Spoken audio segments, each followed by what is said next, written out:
ஆகமான் தத்தத்வைதிக தாந்திரிக பிரணயினஹ பூஜ்ய விலாசாஸ்ரயான் भारद्वाजपदौपगायन सुधी शाण्डिल्यमौञ्ज्यायनान् पञ्चर्षीन् सह कौशिकान् कुलगुरून् वन्दे महायोगिनः सप्तप्राकारमध्ये सरसिजमुकुलोद्भासमाने विमाने कावेरी मध्यदेशे मृदुतरफणिराड्भोगपर्यङ्कभागे निद्रामुद्राभिरामं कटिनिकटशिरः पार्श्वविन्यस्तहस्तम् पद्माधात्रीकराभ्यां परिचितचरणं रङ्गराजं भजेऽहम् उल्लासपल्लवितपालितसप्तलोकीं निर्वाहकोरकितनेमकटाक्षलीलां श्रीरङ्गहर्म्यदलमङ्गलदीपरेखां श्रीरङ्गराजमहिषीं श्रियमाश्रयामः पच्चैमामலைபோல்மேனி பவளவாய் கமலச்செங்கண் அச்சுத அமரரேரே ஆயிரதம் கொழுந்தே என்னும் இச்சுவை தவிரையான் போய் இந்திரலோகம் ஆளும் அச்சுவை பெரினும் வேண்டேன் அரங்கமானகருளானே.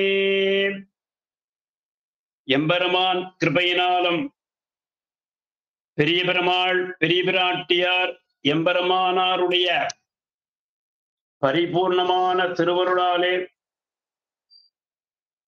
இன்றைய தினம் ஸ்ரீரங்க மகாத்மியம் பிரம்மாண்ட புராணத்தில் கூறப்பட்டுள்ளதான ஸ்ரீரங்க பிரம்ம வித்யை என்பதான ஒரு வைபவத்தை நாம் கோஷ்டியாருடன் அனுபவித்து வருகிறோம். இந்த திருவரங்க மகாத்மியத்தை நாம் வேதபூர்வமாகவும் அனுபவிக்கலாம். அதை போலவே திவ்ய பிரபந்தத்தின் வாயிலாக அனுபவிக்கலாம். அதை காட்டிலும் இதிகாச புராணங்கள் மூலமாக அனுபவிப்பது என்பது ஒரு விஷயம். அதற்கெல்லாம் மேலாக ஸ்ரீ பாஞ்சராத்திர ஆகமத்தின் மூலமாக அனுபவிப்பது, அதை காட்டிலும் இவை எல்லாவற்றையும் கலந்து நாம் ஒரு விதமாக அனுபவித்தோம்னு சொன்னாக்க அந்த ஸ்ரீரங்கத்தினுடைய முழுமையான அனுபவம் நமக்கு கிடைக்கும்னு சொல்றார். அதை போலவே ஸ்ரீபாஞ்சராத்திராகமத்துல சொல்லப்பட்டிருக்கிறதான ஆகமம் பரதம் சில்பம் வைத்தியம் ஜோதிஷமேவச்ச பஞ்சசாஸ்திராணி சம்யோகாத் பாஞ்சராத்திரம் பிரசஸ்யதே என்பது ஸ்ரீபாஞ்சராத்திராகமத்தினுடைய சிறப்பான ஒரு வார்த்தை. ஆகமம் என்ற சொல்லுக்கே பூஜைகள் செய்வது, ஆலயங்களை அமைப்பது, அதை புனரமைப்பது போன்றதான விஷயங்கள் எல்லாம் அதில் சொல்லப்பட்டிருக்கும். அதே ஆகமத்தில எம்பெருமானுடைய சில்ப வைபவங்கள், ஆலயத்தினுடைய வடிவமைப்பு, விமானங்களுடைய உள்கட்டமைப்பு போன்றதான விஷயங்கள் எல்லாம் இதிலே சொல்லப்பட்டிருக்கும். பரதம் என்று சொல்லும் பொழுது சங்கீதம், நாட்டியம், நிருத்தம் போன்றதான விஷயங்கள் எல்லாம் ஸ்ரீபாஞ்சராத்திராகமத்தை போலவே திருவரங்க வைபவத்திலேயும் சொல்லப்பட்டிருக்கிறது. வைத்திய சாஸ்திரமும் இங்கே உண்டுன்னு சொல்றார். அதை காட்டிலும் ஜோதிஷ சாஸ்திரம் என்பதும் இங்கே திருவரங்கத்திலே நாம் அனுபவிக்க கூடியதான ஒரு தத்துவத்தை உள்ளது என்று நம்முடைய பெரியவர்கள் கூறியிருக்கிறார்கள். அதைத்தான் இங்கே வித்யா எனும் பெயரிலே பிரம்ம வித்யா, வித்யைகள் என்று சொன்னால் சதுஷ்டி கலைகள், 64 கலைகளும் 64 வித்யைகள் தான்.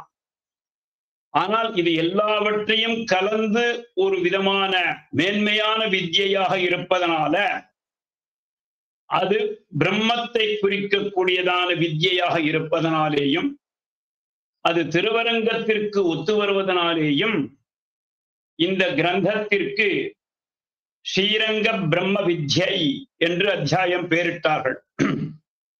இது பிரம்மாண்ட புராணத்தில் இருக்கிறது என்று இவர் எழுதியிருக்கார். ஸ்தானிகம் பார்த்தசாரதியங்கார் சுவாமி என்பவரும் இதை 1950 வருடங்களிலே இதை கொண்டு மிகப்பெரிய பரிசீலனை பண்ணியிருக்கார். ஆனா அவரால் அந்த நாள்ல அவ்வளவுதான் முடிஞ்சதுன்னு எழுதி வச்சுட்டு போயிட்டார். அதுக்கு மேல அவரால் ஒரு பரிசீலனை பண்றதுக்கோ அந்த புஸ்தகத்தை வெளிக்கொணர்வதற்கோ அவரால் முடியலன்னு சொல்லிட்டு, அப்ப இருக்கிற கால பரிஸ்திதியும் மிகவும் ஒரு ஏழ்மையும் ஏதோ அந்தந்த குடும்பங்களுக்கு வேண்டியதான வசதிகளோடு இருந்த அளவில் இருக்கிறதுனால அந்த புஸ்தகம் வெளிவர முடியவில்லைன்னு அவர் எழுதியிருக்கார். ஆனா முயற்சி பண்ணியிருக்கார். ஆனால் இது 1800 வருஷத்துல தெலுங்கு லிபியில எங்கேயோ ஒரு இடத்துல இருந்தது. அது நமக்கு கிடைச்சது. அதை எம்பெருமான் நமக்கு கொடுத்து இதை நீர் வெளிக்கொணர வேண்டும் என்று நமக்கு ஆக்ஞாபித்தான். அந்த மாதிரியாக இது பல இடங்களில் உபன்யாசங்களா வந்தால் கூட இன்றைய தினம் நாம் கேட்பதும் நாம் அனுபவிப்பதும் கூட அதுவும் அவனது இன்னருளே, அதுவும் பூர்வாச்சாரியர்களுடைய ஒரு அனுகிரகத்தை பெற்றுக்கொண்டு இன்றைய தினம் அந்த காவேரி வைபவத்தோட விஷயங்களை எல்லாம் நேற்று வரையில் பார்த்தோம். 2 காவேரியும் வேதத்திற்கு எப்படியாக ஒற்றுமை பெறுகிறது என்பது விஷயம்தான். 2 பக்க காவேரியினுடைய கரைகள், அதில் உள்ள தீர்த்தங்களின் மேன்மை, அதற்கும் வேதங்களுக்கும் எவ்வளவு ஒற்றுமை என்பதான விஷயங்கள் எல்லாம் பார்த்தோம். அடுத்தது ஊருக்குள்ள வராரு. அந்த சப்த பிராகார மத்தியேன்னு சொல்றோம் இல்லையோ, அந்த சப்த பிராகாரத்துக்கும் பெயர் நாம் அதை மண்ணாக பார்த்துட்டோம்னா வெறும் மண்ணுதான். மதில் என்பதை கல்லாக பார்த்துட்டால் கல்லுதான். ஆனால் இந்த பிரம்ம வித்யை கொண்டு நாம் அனுபவித்தோமே ஆகில் அது சப்த வியாகிருதிகள், அந்த வேதத்தினுடைய உட்பொருள் 7 வியாகிருதி என்று சொல்லுவார்கள். பூஹு புவஹா சுவஹா மகஹா ஜனஹா தபஹா சத்தியம் என்று சொல்லுவார். 7 பிரதட்சணங்களும் சித்திரவீதியிலிருந்து உள்ளுக்குள்ள நாம் அந்த 7வது பிராகாரத்தை இப்ப பூட்டி வச்சுட்டா அந்த பிராகாரம் வரையிலேயும் பிரதட்சிணம் பண்ணினோம்னு சொன்னாக்க அதுதான் ஒரு பூ பிரதட்சிணத்தினுடைய ஒரு மகாத்மியம். அதிலே சித்திரவீதி என்பது பூமிக்கு சம்பந்தமான பூராதி சப்த வியாகிருதியை சொல்லுகிறதாம். சப்த வியாகிருதையோ லோகாக சப்த ஆவரண சம்ஞகாக என்று சொல்றாருங்க. சப்த வியாகிருதிகள் 7 ஆவரணங்கள். ஆவரணம்னு சொன்னா திருச்சுற்று என்று பெயர். அந்த திருச்சுற்றாக இருந்து இங்கே எம்பெருமானுக்கு பணிவிடை செய்யறீங்க. எல்லாம் பார்த்தோம்னு சொன்னாக்க எம்பெருமான சுத்தி ரட்சிக்கிறதுன்றது சாமானிய வச்சனம். இந்த வச்சனத்தை காட்டிலும் அவளை போய் ரட்சிப்பதற்கு அவன் இவன் நாமெல்லாம் யாரு? ஆனால் அவனை சேவிப்பதற்கு இந்த சப்த வியாகிருதிகள் வந்து கொண்டிருக்கின்றன சொல்றார். அவனுடைய திருவீதி வரும் பொழுது இவைகள் சேவிக்கின்றனவா. சப்த வியாகிருதியோ லோகாக சப்தாவரண சம்ஞகாக சப்த சந்தாம்சி வீத்யஸ்து. அதே மாதிரி காயத்ரி உஷ்ணிக்கு திருஷ்டு ஜகதி என்பதான 7 சந்தஸ்ஸுகள் வேதங்களிலே உண்டு. அந்த 7 சந்தஸ்ஸுகளும் 2ஆம் அந்த வீதிகளிலேயே ஒவ்வொரு வீதிகளுக்கும் 2 மதில்கள் தென்படும். அதில் ஒரு வீதி ஒரு மதில் என்பது சப்த வியாகிருதி, 2வது பிரதட்சணம் என்பது மதில் என்பது சந்தஸ்ஸாக இங்கே காட்சி அளிக்கிறதாம். காயத்ரி பிரமுகா கிரமாத். காதலியே சொல்றார், காயத்ரி பிரதமா வீதி द्वितीयो उष्णिक तथौ तच अनुष्टुप्च तृतीया स्यात् चतुर्थी बृहती स्मृता पंक्ति पंचमी ज्ञेया त्रिष्टुप षष्ठी प्रकीर्तिता सप्तमी जगती प्रोक्ता உத்தரோத்தர விருத்திதா என்று சொல்றாருங்க. காயத்ரி, உஷ்ணிக்கு, அனுஷ்டுப்பு, பிருகதி, பங்கி, திருஷ்டு, அதே மாதிரியாக ஜகதி என்பதாக 7 வியாகிருதிகள். இதிலே ஒரு பக்க மதில் என்பது வேதங்களும் சந்தஸ்ஸுகளும் கலந்தது. இன்னொரு பக்க மதில் என்பது இது போன்றதான வேதங்களினுடைய உள்பாகங்களை கொண்டது சொல்றாருங்க. சப்தமி ஜெகதி புரோக்தா உத்தரோத்தர சம்ஹிதா. அதே மாதிரியாக பூலோகோ ஜெகதி யுக்தா புவஸ்ச திருஷ்டுபாயுதா சுவ பங்கி சமாயுக்தோ மகசா பிருகதியுதா அனுஷ்டு ஜனசாயுக்தா ததோ உஷ்ணிக் தபசாயுதா சத்தம் காயத்ரி சம்யுக்தம் சப்தாவரணமுச்சியதே என்று அந்த 7 வீதிகளுக்கும் உள்புறங்களிலே உள்ள சுவர்கள் போன்றவைகள் எல்லாம் இது போன்றதான ஒவ்வொரு சந்தஸ்ஸுகளையும் ஒவ்வொரு வீதிகளையும் வியாகிருதிகளையும் கொண்டவைகளாக உள்ளன என்று சொல்றார்.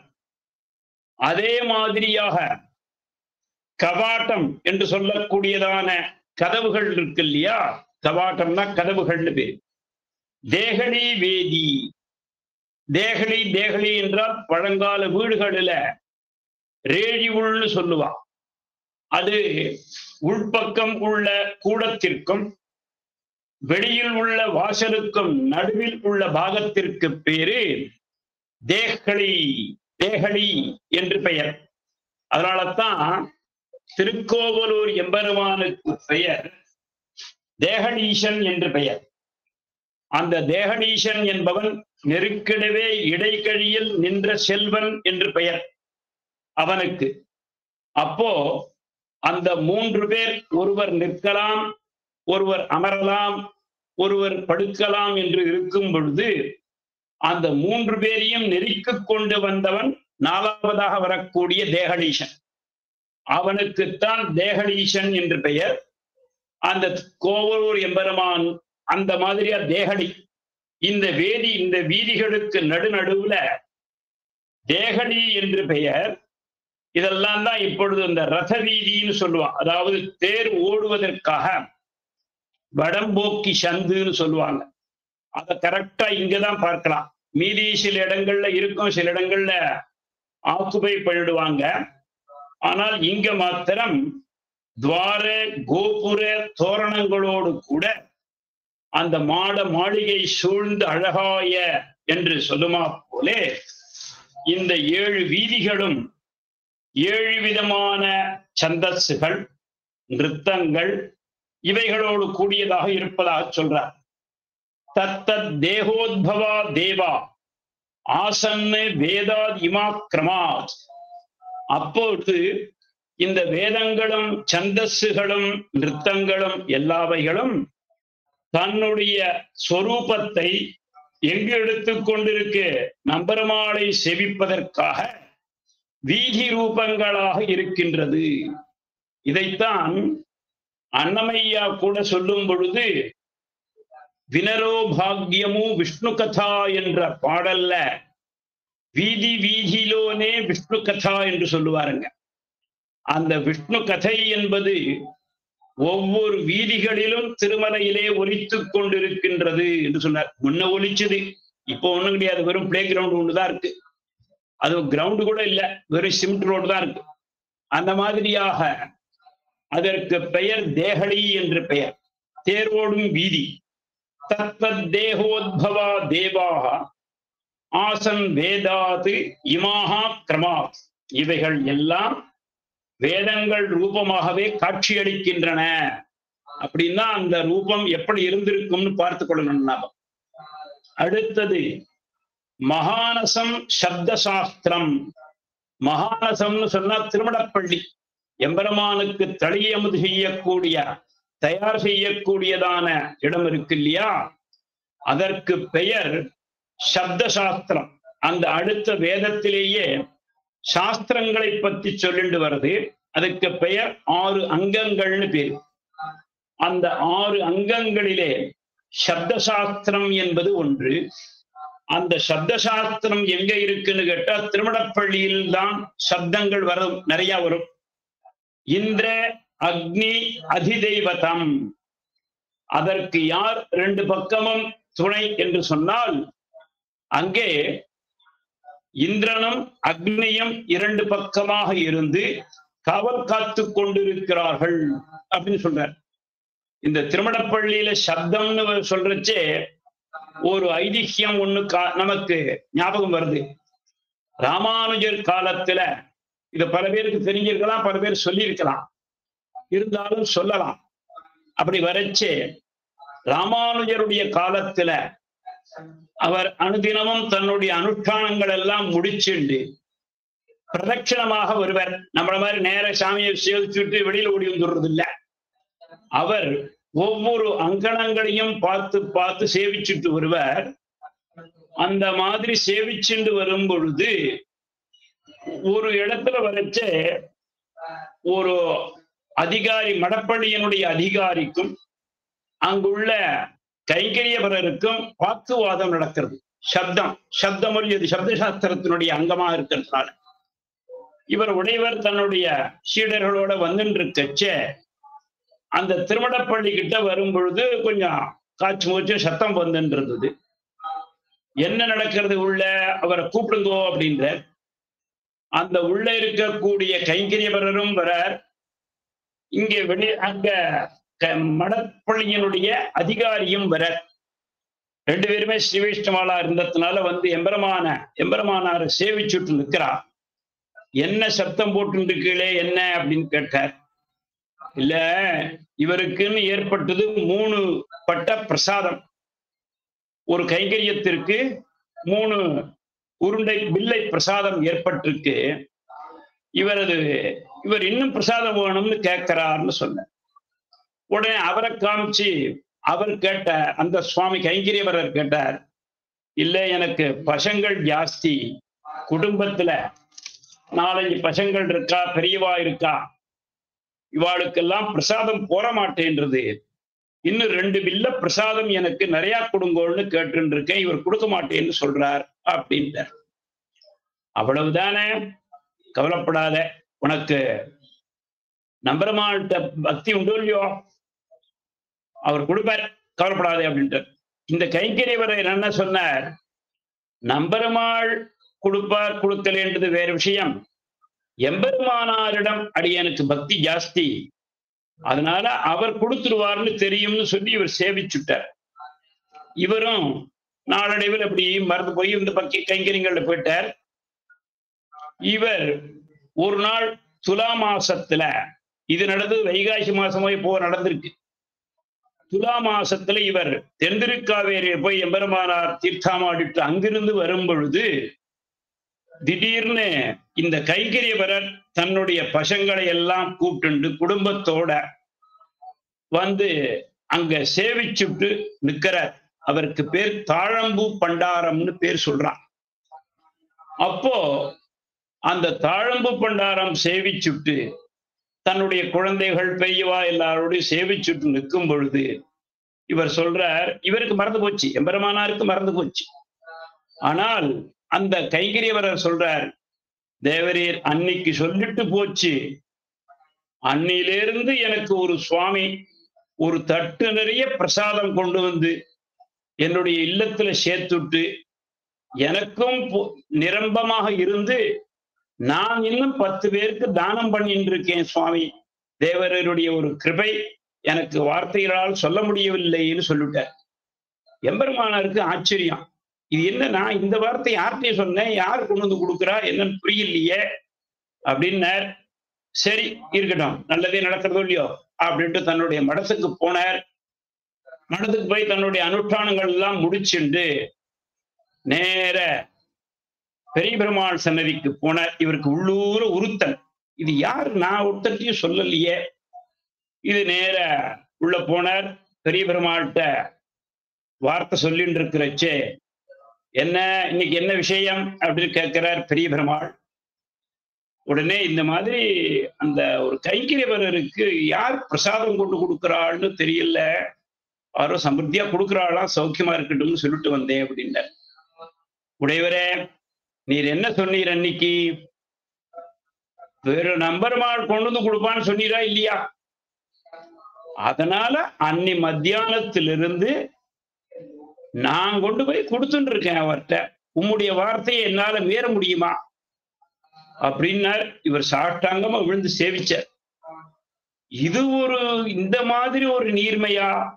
நான் ஏதோ வார்த்தைக்கு நாம கூட சொல்லுவோம், கவலைப்படாதுங்கோ, பெருமாள் இருக்கார், காப்பாத்துவார், பெருமாளை நம்புங்கோ, பெருமாள் தான் உங்களுடைய கட்டங்களை எல்லாம் நிவர்த்தி செய்வார் அப்படின்னு நாமளும் சொல்லுவோம் இல்லையா? ஆச்சாரியன் நிவர்த்தி செய்வார் அப்படின்னு சொல்லிட்டு நாம அடுத்த பஸ்ல ஏறி வந்துருவோம்.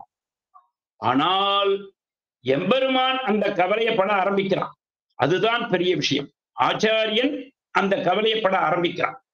அதாவது சொல்பவனும் உத்தமனாக இருக்கணும், கேட்பவனும் உத்தமனாக இருக்கணும்.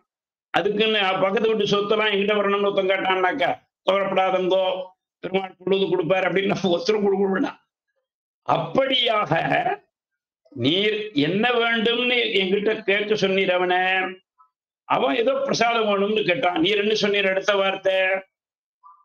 என்ன நம்பரையோ இல்லையோ, பெரிய பெருமாளை நம்பர் அப்படி சொன்னாரோ இல்லையோ, பெரிய பெருமாள் கொண்டு போய் கொடுத்துட்டு இருக்கேன், நீர் சொன்ன வார்த்தையை நான் கேட்டுட்டு இருக்கேன் அப்படின்னாரு. அவருக்கு அப்படியே ஆடி போச்சு. அந்த மாதிரியாக இதற்கு எதுக்கு சொல்றோம்னு கேட்டா, இந்த சப்தம் சப்தம் என்பது வரக்கூடிய இடம் பார்த்தோம்னு சொன்னாக்க விசேஷமா அங்கிருந்து வருதான். அதனால சப்த சாஸ்திரம் என்பது எங்க இருக்கு அப்படின்னு கேட்டால், மகாநசம் திருமடைப்பள்ளியில் இருந்து வருகிறது சப்த சாஸ்திரம்னு சொல்றார். அந்த வாசலுக்கு 2 பேர் அதிதேவதைகளாக இருக்கிறார்கள். ஒருவர் இந்திரன், இன்னொருவர் அக்னி. 2 பக்கத்திலும் இருக்கிறார்கள். கதிர் நிவேதனாய ஆஸ்தாம் இந்திர அக்னி முகத பிரபகா. அதுதான் அந்த பிரசாதத்தை யார் தயார் பண்றா? அக்னி இருந்தாதான பிரசாதம் தயார் பண்ண முடியும். ஆகையினால அக்னி பகவான் அங்க உட்கார்ந்து நல்லா ஜலனம் பண்ணி விடுறான். இந்திரன் என்ன பண்றானா, அங்க கைங்கரியபராளுக்குள்ள உள்ள புகுந்துண்டு இங்கே தளியை பண்ண வைக்கிறார் என்று சொல்றாருங்க. இந்திர அக்னி முகத பிரபோ பஞ்சபூதமயம் விஸ்வம் ஏதத் பிருத்திக் அநேகஷா ஹவிஸ்வரூபம் ஆஸ்தாய பிராபிசந்தி முகம் ஹரேஹே. பஞ்சபூதமும் இங்கே எம்பெருமானுக்கு பச்சனமாக, அதாவது தளிகையாக மாறுகின்றன சொல்றார். அதாவது பிருத்திவி, அப், தேஜஸ், வாயு, ஆகாசம் போன்றவைகள், இந்த மண்ணு, அதை போன்றதான தீர்த்தம், அடுத்தது அக்னி, அடுத்தது காற்று, அடுத்தது ஆகாசம் என்றுதான் பஞ்சபூதங்களை சொல்றா இல்லையா? இந்த பஞ்சபூதங்களும் இங்கே தடுகையாக மாறி எம்பெருமானை சேவிக்க செல்கின்றன சொல்றான். ஏன்னா இதெல்லாம் உள்ள விட மாட்டான். இது மட்டும் பிருத்திவி, நான் தான் பிருத்திவி வந்திருக்கேன் அப்படின்னு போய் கேட்டுக்கிட்டேன்னாக்க ஏற்கனவே நல்லவனையே விட மாட்டேன்றான் கோவில்ல. இன்னும் பிருத்திவி போய் நின்றுதுன்னா யார் விடுவான்? அதாவது சில்லறை இருந்தா உள்ள விடுவாங்க, இல்லைன்னா உள்ள விட மாட்டாங்க. அப்படியாச்சு. ஆனால் இதுகள் என்ன பண்ணித்தான், தன்னுடைய சொரூபத்தை எல்லாம் விட்டுட்டு தடுகையாக மாறிவிட்டனன்னு சொல்றாருங்க. ஹவிஸ்வரூபம் ஆஸ்தாய பிரவிசந்தி முகம் ஹரேஹே. எம்பெருமானை செவிப்பதற்காக உள்ளே நுழைகின்றன. எந்த மாதிரியாக அப்படின்னு கேட்டாக்க, அந்த மண் பாத்திரங்கள் இருக்கு இல்லையா, அந்த மண் சட்டியில் தான் தடை பண்ணுவா. அதுதான் பிருத்திவியினுடைய அம்சம். அடுத்தது தீர்த்தம். அதுல அரிசி களையிறதோ பருப்பு வேக வைக்கிறதோ எல்லாத்துக்கும் முக்கியம் தீர்த்தம். அதில் உள்ள வஸ்துக்களை நன்றாக வேக வைத்து அதை பக்குவம் செய்வதற்கு உதவுவது அக்னி. அது நல்ல கமகம வாசனையா வரும்.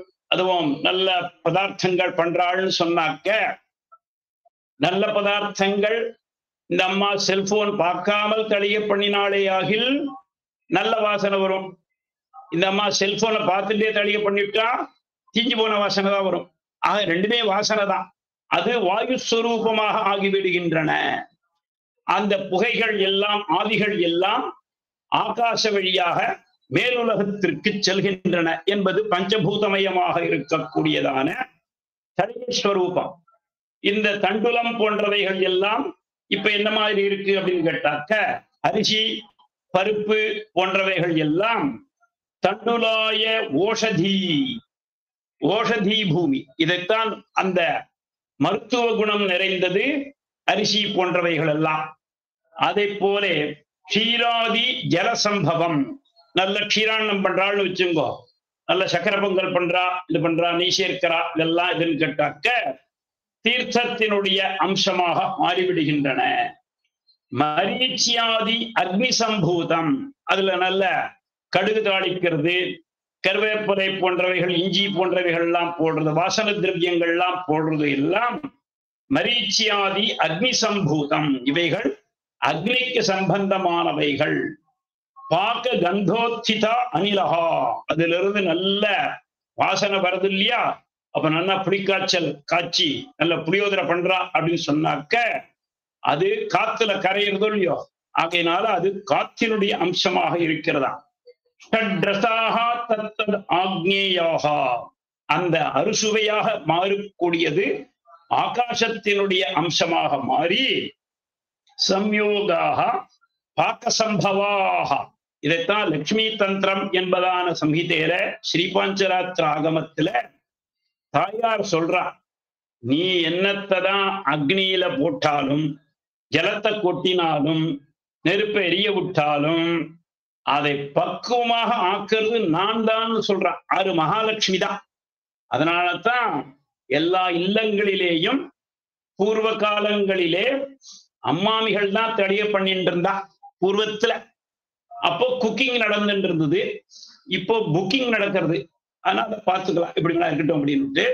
அப்போ மரீச்சியாதி அக்னி சம்பூதம் பாக்க கந்தோத்திதா அனிலகா ஷட்ரசாக தத்தத் அந்யோன்ய சம்யோகா பாக்க சம்பவாக என்று இவைகள் தடகை அமுது செய்வதற்கு பஞ்சபூதங்களும் இங்கே சித்தமாகின்றதுன்னு சொல்றார். ஸ்வாத்யுதா ஹவிஷாக தத் ஸ்தாப்யகா ஆகாசம் இது கீயதே.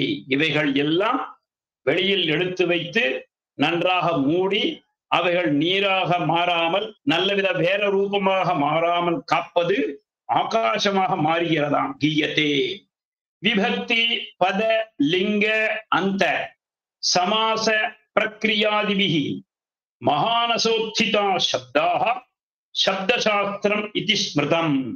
அங்கே அதை எடுத்து வை, எங்க வை, அப்படி மடப்படையில சப்தங்கள் வரதோ இல்லையோ, அதை தவிர இந்த கடுகு தாளிக்கும் பொழுது ஒரு விதமான சப்தம், நல்ல முந்திரி திராட்சை போன்றவைகள் சாதிக்கும் பொழுது அந்த திருமாறுதல்னு பேர், அதுக்கு பேரு. அந்த உருவானது தன்னுடைய உருவத்தை விட்டு வேறு ரூபமாக மாறுதல் என்பது திருமாறுதல்னு பேரு. கடுகு திருமாறுதல் சம்பிரதாயத்துல இந்த பேச்சுகள் இருந்தது. அதனால அது தாளித்தல்னு சொல்லுவா. சாமானிய பாஷையில தாளித்தல்னு சொல்லுவா. இதெல்லாம் எப்படி இருக்குன்னு கேட்டாக்க, அந்த வேத ஸ்வரூபத்துல விபக்தி பதம் லிங்கம் போன்றவைகள் என்பதான ஸ்வரூபங்கள் உண்டு. அதெல்லாம் இந்த மாதிரி உருவாக மாறுகின்றன சொல்றார். கற்போ வீதி அலங்காரா, அதே மாதிரி தர்ப்பமானாதிபி கிருதாகா. அடுத்தது இப்போது சப்தசாஸ்திரம் ஆச்சு. அடுத்தது கல்ப வித்யா என்பதான கற்பித்தல். இந்த விஷயங்கள் எல்லாம் வீதிகளிலே, ஒவ்வொரு வீதிகளிலேயும் ஒவ்வொரு இல்லங்களிலேயும் மாவிலை தோரணங்கள் மற்றும் பற்பல விதமான அலங்காரங்கள் செய்யப்பட்டிருக்குமாம். எம்பெருமான் எழுந்தருளும் பொழுது வீதிகளுக்கு ஒரு விதமான அலங்காரம், அவன் புறப்பாடு இல்லாத நாள்ல கூட இது போன்றதான வாசல்ல கோலம் போட்டு அது போன்றதான நல்ல விதமான வாசனைகள் தெளித்து வச்சு நல்ல தீபங்கள் ஏற்றி வைத்து தர்ப்ப மாலைகள் மாவலைகள் போன்றவைகள் கட்டி வைப்பது என்பது இங்கே கல்பம் என்பதான ஒரு சாஸ்திரத்தை அங்கே நமக்கு உணர்த்துகின்றன.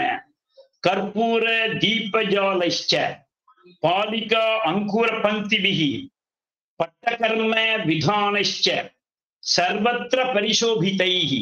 எல்லா இடத்திலும் பார்த்தாக்க அங்க தேரெழுந்தூர் பாசுரத்துல கூட சொல்றார் திருமங்கையாழ்வார், அகிலின் புகையால் முகிலேய்க்கும் செல்வத் அணியெழுந்தூர் நின்று கொண்ட அமரர் கோவேன்னு சொல்றார். அதே மாதிரியாக அந்தணர்தம் ஆகுதியின் புகையால் செல்வத்து அணியெழுந்தூர் நின்று கொண்ட, அதே போல் வேலைக்கடல் போல் ஒலி வீதி என்பதான அணியெழுந்தூருக்கு சொல்றச்சே திருமங்கையாழ்வார் இதை அப்படியே தன்னுடைய தமிழ் பாசுரங்கள்ல கொண்டு வராருங்க. இதையே நம்மாழ்வாரும் கொடுக்கிறார். இப்படி கற்பூர தீப ஜாலைச்ச பாலிக அங்குர பங்கிவிகி பட்டகர்ம விதானைச்ச சர்வத்திர பரிசோபிதைஹி. இப்போ இந்த நாமெல்லாம் உற்சவ காலங்கள்ல பார்க்கிறோம் இல்லையோ, வாசமாலை தொம்பை போன்ற பட்டு துணிகளால் நெய்யப்பட்டதான இந்த தோரணங்கள் எல்லாம் ஒவ்வொரு இல்லங்களிலேயும் இப்படி பிரகாசிக்கின்றன. அதற்கு பேரு கல்பசாஸ்திரம் என்று பெயர். நானா ரத்ன சமாயுக்தைஹி முக்தா தாம விலம்பிதைஹி மயூர சத்ரைச்ச ஸ்வர்ணதண்டைஹி மகாத்புதைஹி பதாகா துவஜ சங்கீர்ணைஹி சக்கராதி கருடாங்கிதைஹி என்று எம்பெருமானுக்கு அந்த தண்டம் பிடித்து வருபவர்கள், வாசமாலை பிடித்து வருபவர்கள் எல்லாவற்றிலும் சங்க சக்கரங்கள் எல்லாம் பொறிக்கப்பட்டு திருமண்காப்பு போன்றவைகள் சாத்தப்பட்டு மயூர சத்திரம், அதாவது மயில் இறகினால் செய்யப்பட்டதான இறகுகள் போன்றதான ஒரு வஸ்துக்களை பிடித்து வருதல், அதே போலவே குடைகளை பிடித்து கொண்டு எல்லாவற்றிலும் என்னென்ன இருக்குமாம் சங்க சக்கரங்கள் பொறிக்கப்பட்டிருக்கும்னு சொல்றார். ஸ்வர்ணதண்டைஹி மகாத்புதைஹி, அதத்தான் அந்த தண்டாய்காள் என்று பேரு, இவாள்லாம் பிடிச்சிட்டு வருவாள்னு சொல்றார். பதாகா துவஜ சங்கீர்ணைஹி சக்கராதி கருடாங்கிதைஹி, சக்கரம் கருடம் போன்றவைகள் அங்கே பொறிக்கப்பட்டு இவைகள் எல்லாம் எம்பெருமான் திருமுன்பாக வீதிகளில் ஒவ்வொரு வீதிகளிலும் பிடித்து கொண்டு வந்து கொண்டிருக்கிறார்கள் சொல்றார். கோபுரைஹி மண்டபைஹி யுக்தம் ஹேம ரத்ன சமாயுதைஹி. இது எப்படி இருக்குமா, சாதாரணமாக வெறும் பித்தளையினாலேயோ மரத்தினாலேயோ ஆகப்பட்ட தண்டங்கள் இல்லையா, ஹேமரத்னம் எல்லாம் தங்கங்களினாலும் உயர்ந்த நவரத்னங்கள் பொறிக்கப்பட்டதான தண்டங்கள், அவைகளுடன் கூடியதான குடைகள், வெண்கொற்ற குடை, தங்க குடை, நவரத்ன குடை, முத்துக்குடை போன்றதான இவைகள்.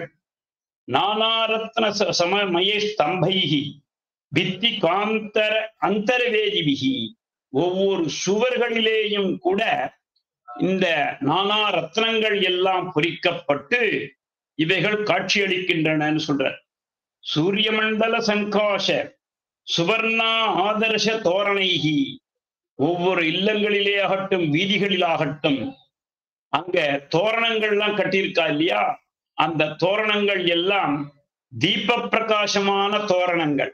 அது பகல்ல பார்த்தாக்க சூரியனை போல் ஒளி கொடுக்கிறதாம், இரவில் பார்த்தாக்க சந்திரனை போல் ஒளி கொடுக்கிறது, நவரத்னங்களை போல் ஒளி கொடுக்கக்கூடியதான தீப பிரகாசங்கள் சொல்றார். சூரிய மண்டல சங்காஷ சுவர்ண ஆதர்ஷ தோரணைஹி நவரத்னயுதை சித்திரைஹி அநேக துவாரபூஷணைஹி, எல்லாம் எம்பெருமான் சன்னதி கதவுகள் இருக்கு இல்லையா, ஒவ்வொரு கதவுகளிலேயும் நவரத்னங்கள் பொறிக்கப்பட்டதான கதவுகள், வெள்ளிக்கதவு, தங்கக்கதவு போன்றவைகள்லாம் இருக்குன்னு சொல்றார்.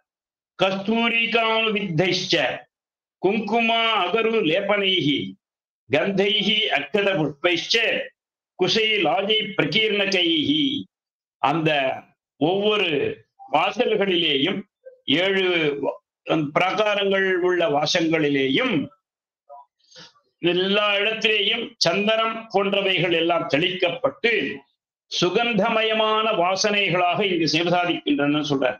கந்தைஹி அக்ஷத புஷ்பைஷ்ச குசைஹி லாஜை பிரகீர்ணகைஹி ஹேம ரத்னமயை கும்பைஹி நீகார ஜல பூர்ஷிதைகி, இதுதான் மிக பெரியதான நீகாரம் என்று சொல்லக்கூடியதான அந்த இதெல்லாம் கொங்கு தேசத்துல பார்க்கலாம். அதாவது இந்த வருவு விடுதல்னு பேரு. அந்த பசு சாணத்துல மஞ்சளை போட்டு முன்னாள் இருந்தது, இப்ப கூட குறைஞ்சு போச்சுன்னு சொல்றாங்க. ஆனா குறையக்கூடாது. அந்த பார்க்க வேண்டிய ஒரு இது என்னன்னு கேட்டா, கொங்கு தேசத்துல இது ரொம்ப விசேஷம். நம்ம பக்கங்கள்ல வெறும் சாணி மாத்திரம் செலுத்துவா. அந்த பக்கத்தில் இந்த வருவி விடுதல் என்பது மிகப்பெரியது. அப்போ இதுல சேர்த்துட்டு அதுல கோலங்கள்லாம் போடுறது. அதே மாதிரி சாமர வியஜன ஆதரசைகி பாதுகா சிம்மவிட்டரைகி வீணா வேணு மிருதங்கைச்ச கண்டாபி சங்க நிஸ்வனைகி தூபைர் தீபைச்ச நைவேத்யைகி பூஜிதைச்ச சமம் ததா.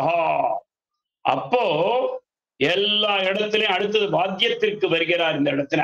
ஏன்னா சப்தசாஸ்திரத்துல அடுத்தது என்ன வரும்? இந்த வாத்தியங்கள் வீணா வேணு மிருதங்க ஆலாபித ஏதமில் தன்னுமை இயக்கம் மத்தடி யாழ் குழல் முழவமோடு இசை திசை கழுமீன்னு அங்க இன்னைக்கு அந்த தொண்டரடிப்புடியாடுவார் சொல்ற மாதிரியாக எல்லாம் சப்தசாஸ்திரத்தினுடைய வாத்தியங்களை சொல்றாருங்க. வீணா வேணு மிருதங்கைச்ச கண்டாபி சங்க நிஸ்வனைஹி தூபைர் தீபைச்ச நைவேத்யைஹி பூஜிதைச்ச சமம் ததா. இது ஒரு சப்தம். இந்த இடத்துல சப்தசாஸ்திரத்தினுடைய விஷயங்கள். அடுத்த சப்தம் என்ன? வேத சாஸ்திர புராணோக்த ஸ்தோத்திர காதா பரைஹி த்விஜைஹி சமாதிகுண சம்பன்னைஹி சேவிதம் ரங்கமந்திரம். இந்த சன்னோ மித்ர சம்பருணஹா என்று சொல்லிக்கொண்டு 4 வீதிகளிலேயும் ருக்வேத சப்தம், யஜுர்வேத சப்தம், சாமவேத சப்தம், அதர்வவேத சப்தம் போன்றவைகள் எல்லாம் ஒலிக்க, இதை தவிர உபனிஷத் சப்தங்கள், திருப்பல்லாண்டு போன்றவைகளான சப்தங்கள் ஒலித்துக் கொண்டே இருக்க, வேத சாஸ்திர புராணோக்த ஸ்தோத்திர காதாபரைஹி த்விஜைஹி சமாதிகுண சம்பன்னைஹி, அதாவது இந்த சமாதி குணம்னு சொன்னாக்க ஏகாகிர சித்தம்னு பேரு. இங்க பார்த்துட்டு அங்க பார்த்துட்டு வேதம் சொல்றது இல்லையா, அந்த வேதத்தின் உட்பொருளை எல்லாம் மனசுக்குள்ள வாங்கிண்டு அப்படியே நடந்து போயிட்டு இருப்பா, அப்படியே சொல்லிண்டே போயிட்டு இருப்பாள். அதுக்கு பேர் சமாதி குணம் என்ற பெயர். சம்பன்னைஹி சேவிதம் ரங்கமந்திரம். இதை தவிர இவர்கள் இந்த வேதத்தை ஒலித்து கொண்டே எங்க போவா? ரங்கநாதனை சேவிக்கிறதுக்கு போவா. அப்ப ரங்கநாதனை சேவிச்சுண்டே இவர்கள் வீதி வழியாக வருவார்கள்னு சொல்றார். கிண்ணரைஹி தேவசங்கைச்ச சேவிதம் ச அப்சரோகணைஹி, அந்த வானத்தில் உள்ள தேவர்கள் எல்லாம் இவர்களை சேவிப்பார்கள்னு சொல்றார். அதனால கிண்ணரைஹி தேவசங்கைச்ச சப்தசு ஆவரண ஸ்வேத்யா ஸ்வச்சா ஸ்வாசா சுச்சா அச்சுதம் என்று அவர்கள் மூச்சு விடும் காத்து இவர்கள் சொல்லக்கூடிய சப்தங்கள் எல்லாம் எங்க சேர்றது? ரங்கநாதனிடம் போய் சேர்ந்து சுசப்தமாக மாறிவிடுகின்றதுன்னு சொல்றார். அந்த சுசப்தமாக மாற்றக்கூடிய சக்தி யாருக்கு உண்டு? இந்த வேதத்தின் சப்தங்களாகட்டும், இந்த பிரபந்தாதிகள் சப்தங்கள், வாத்தியத்தினுடைய கோஷங்கள், இவைகள் எல்லாம் சுத்த சப்தமாகவும் அதே மாதிரி ஸ்வரங்கள் சுஸ்வரமாகவும் மாற்றிக்கொண்டு இவைகள் ரங்கநாதனிடம் போகின்றனன்னு சொல்றார். இந்த இடத்துல ஒரு அபூர்வமான ஒரு விஷயத்தை சொல்ல போறார். அது என்ன விஷயம்? அதனுடைய ஸ்வரூபம் என்ன? இந்த அபஸ்வரூபத்தை எப்படி சுஸ்வரூபமாக மாற்றுவது என்பதான விஷயங்கள் எல்லாம் நாளைய தினம் கோஷ்டியாரிடம் விண்ணப்பிக்கப்படும். ஸ்ரீமதே ராமானுஜாய நமஹா. நாளைக்கும் இதே மாதிரி 9 மணிக்கே வச்சுக்கலாமா?